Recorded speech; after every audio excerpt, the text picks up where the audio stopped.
పల్లి, తెల్ల నువ్వులు ఫ్రై చేసినవి, ఇలాచి పొడి, జీడిపప్పు, ఎండు కొబ్బరి ఫ్రై చేసి, బెల్లం తగినంత వేసుకోవాలి, పౌడర్ చేసుకోవాలండి.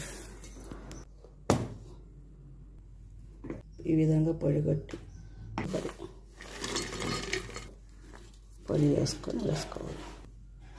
ఇప్పుడు పల్లీలు,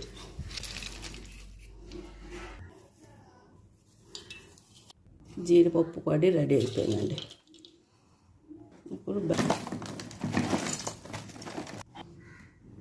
బెల్లం అండి. ఇది నెయ్యి వేడి చేసి వేస్తున్నానండి. కలుపుకొని ఈ విధంగా వస్తుందండి. ఈ విధంగా లడ్లు ఒత్తుకోవాలండి.